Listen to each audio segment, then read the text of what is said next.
जय श्री श्याम दोस्तों, आस्तिक कहानियों में आपका स्वागत है। अजा एकादशी व्रत की कथा और उसका महत्व। अर्जुन ने कहा, हे पुंडरीकाक्ष, मैंने श्रावण शुक्ल एकादशी अर्थात पुत्रदा एकादशी का सविस्तार वर्णन सुना।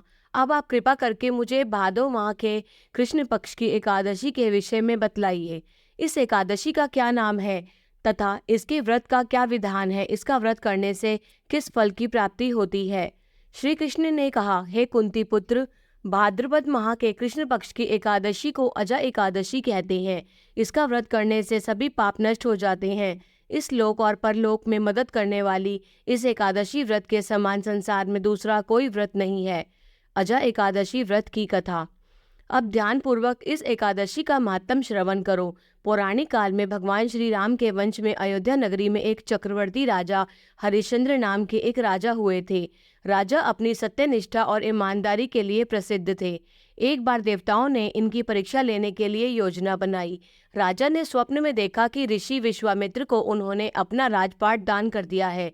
सुबह विश्वामित्र वास्तव में उनके द्वार पर आकर कहने लगे, तुमने स्वप्न में मुझे अपना राज्य दान कर दिया। राजा ने सत्यनिष्ठ व्रत का पालन करते हुए संपूर्ण राज्य विश्वामित्र को सौंप दिया।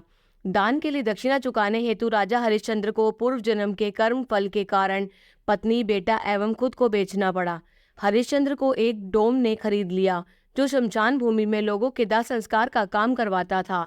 स्वयं वह एक चंडाल का दास बन गया। उसने उस चंडाल के यहाँ कफन लेने का काम किया, किंतु उसने इस आपत्ति के काम में भी सत्य का साथ नहीं छोड़ा।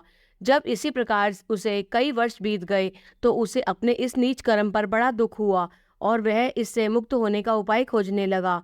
वह सदैव इस चिंता में रहने लगा कि मैं क्या करूं, किस प्रकार इस नीच कर्म से मुक्ति पाऊं। एक बार की बात है, वह इसी चिंता में बैठा था कि गौतम ऋषि उसके पास पहुंचे। हरिश्चंद्र ने उन्हें प्रणाम किया और अपनी दुख भरी कथा सुनाने लगे। राजा हरिश्चंद्र की दुख भरी कहानी सुनकर महर्षि गौतम भी अत्यंत दुखी हुए और उन्होंने राजा से कहा, हे राजन, भादो माह के कृष्ण पक्ष की एकादशी का नाम अजा है। तुम उस एकादशी का विधान पूर्वक व्रत करो तथा रात्रि को जागरण करो, इससे तुम्हारे सभी पाप नष्ट हो जाएंगे। महर्षि गौतम इतना कहकर आलोप हो गए। अजा नाम की एकादशी आने पर राजा हरिश्चंद्र ने महर्षि के कहे अनुसार विधान पूर्वक उपवास तथा रात्रि जागरण किया। इस व्रत के प्रभाव से राजा के सभी पाप नष्ट हो गए। उस समय स्वर्ग में नगाड़े बजने लगे तथा पुष्पों की वर्षा होने लगी। उन्होंने अपने सामने ब्रह्मा, विष्णु, महेश तथा देवेंद्र आदि देवताओं को खड़ा पाया। उन्होंने अपने मृतक पुत्र को जीवित तथा अपनी पत्नी को राजसी वस्त्र तथा आभूषणों से परिपूर्ण देखा। व्रत के प्रभाव से राजा को पुनः अपने राज्य की प्राप्ति हुई।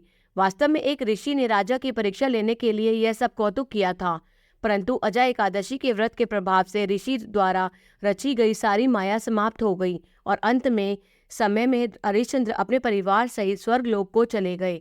हे राजन, यह सब अजा एकादशी के व्रत का प्रभाव था। जो मनुष्य इस उपवास को विधान पूर्वक करते हैं तथा रात्रि जागरण करते हैं, उनके सभी पाप नष्ट हो जाते हैं और अंत में वे स्वर्ग को प्राप्त करते हैं। इस एकादशी व्रत की कथा के श्रवण मात्र से ही अश्वमेध यज्ञ के फल की प्राप्ति होती है। जय श्री हरि, जय श्री श्याम।